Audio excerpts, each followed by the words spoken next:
Hey viewers, and welcome back to the Self-Made Auto Channel. Got us a fresh one off the auction chopping block, a 2007 Subaru Outback. Customer complaint, no power. So we bought it from the auction, it's got no power.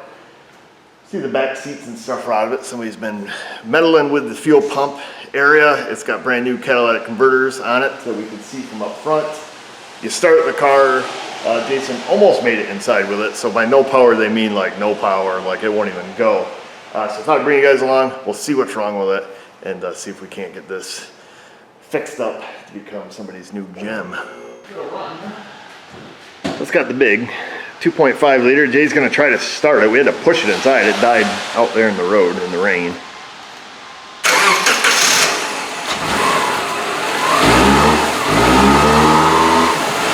Is that right to the floor?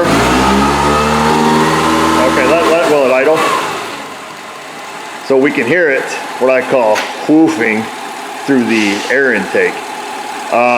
One thing I observed, or I should say we observed when Jay brought it in, I don't see any steam coming out the hole in the back here, also known as the muffler. Go ahead and rev her up, Jay. Okay. There's nothing coming out of the tailpipe, folks. I don't know how I could represent that for you other than take my word for it. Go ahead and rev it up again.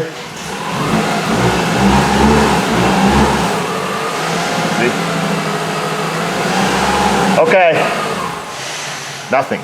Zero. Zippo. Maybe that's how they get the PZEV sticker for partially zero emissions, is that there's nothing coming out of the tailpipe. So you can kind of see where the problem is, or potentially can see where the problem is. There's some kind of restriction. We hear the whoofing in the intake, pretty common. That can be, it could be lack of fuel delivery. Usually they'll start popping, or they'll just, they'll die right out, full throttle. Don't be fooled by that, especially on GM products. For some other domestics too, bad mass airflow sensors will sound exactly like that. They will trick you into thinking you have an exhaust restriction. The only difference there is you go back to the tailpipe, you're gonna feel something. This one, we feel nothing. So either the catalytic converters they put on it are wonky, the new ones, or there's a restriction somewhere else and somebody shot the parts cannon without doing any pressure checking. You guys have seen us do other exhaust restriction videos, I guess you should say, when you identify it as lack of flow. We check it ahead of the converter, boom, you got it, high pressure. Well, you better keep moving on down the line, because if the restriction is further down, which is probably going to be in this case, then it'll bite you. So we can see they definitely did some brand new converters and left them stupid rattling the heat shields off. So we don't gotta worry about that. So the front converter, singular, is new. Here's the second one. And so we just had the engine running. You can put your hand right on that little guy. Not even good enough to warm you up. That there is a tad on the roasty toasty side. Woo. Isn't that fancy? And it shows that our converter's roasty toasty on the inside. I wonder what that'll look like if we start it like this. If we could see, the restriction.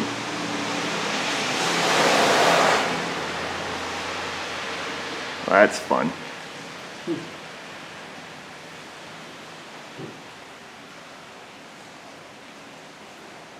I don't know if the thermal imager is going to help us, and I'm not going to fiddle around getting a ladder and trying to run it and see. Frankly, catalytic converters get smoldering hot, but it is noticeably warmer in front of the pipe. I assume, our restriction is here. We're going to poke a hole here and poke a hole here, stick some brake line in there, stick our pressure gauge on it, give it the rev up tune up.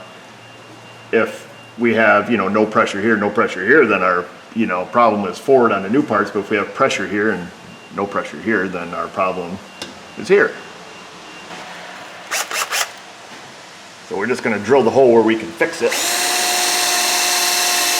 Because if we're wrong, then you got to be able to weld the hole shut. Oh, maybe I should have got drilled bit. That's not. Is this thing beat?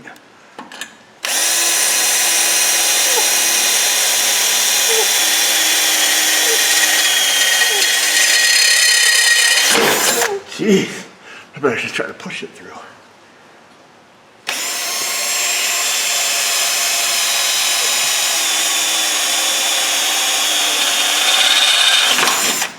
There we go. Got a couple of holes. If you don't have a pressure gauge, just start it up, see if she's hissing. We got some 3/16 brake line. Got a little hammer here.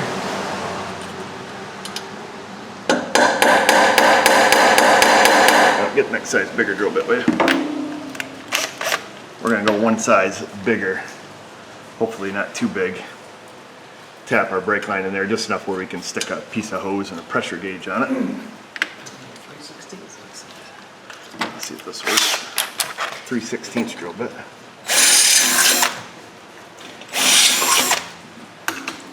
I sharpen the end of them just a smidge. Oh, she's tight.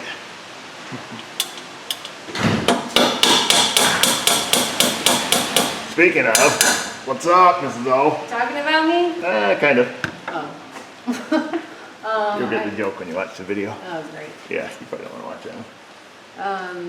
You need to turn this off? Yeah, I just have a quick question.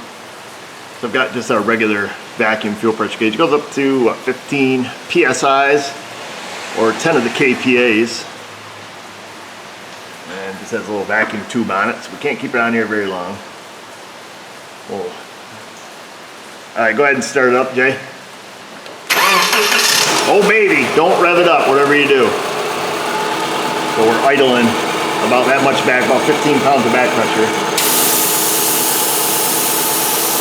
Nothing back here, but you can blow dry your hair with that baby. I found the exhaust.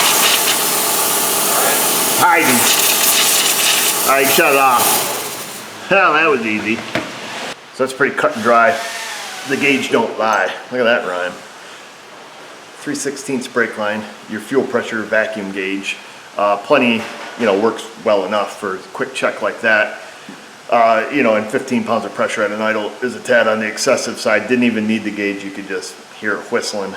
So if you're trying to chase down the restriction, don't always automatically assume it's the converter, the front converter. I've actually been burned by that in the past in my experience, and it's a hard lesson to learn, especially when you got to eat a part and go change a different part because the restrictions was in the muffler. And that can happen. A muffler can collapse on the inside, or let's say it pukes the guts out of the converter, and they've been gone a long time, but they finally worked their way down the pipe and created a restriction downstream. So make sure you follow that down. If you suspect, yes, I have a restriction in the exhaust, don't just go slap a $600 converter on it or whatever it costs, and then just to find out, oops, you're wrong. Like in this case, who knows? Maybe the guts for the front converters are laying in the back one. Don't really know. I'm gonna let them know what it is. It's clear that it needs rear converter, easy enough change, 3 bolts in the front, 2 in the back, and bada bing, bada boom. It is California emissions, so we have to buy the CARB certified converter to comply to the People's Republic of New York and have the right one on there. So we'll go ahead and do that. Why don't you guys go on down to that comment box? You need something, lady? What? What are you saying? What? Nothing. You're embarrassing me. Quit looking at me. You know what to do down there. Subscribe, ring the bell, and all that. Just remember, viewers, if I can do it, you can do it. Thanks for watching.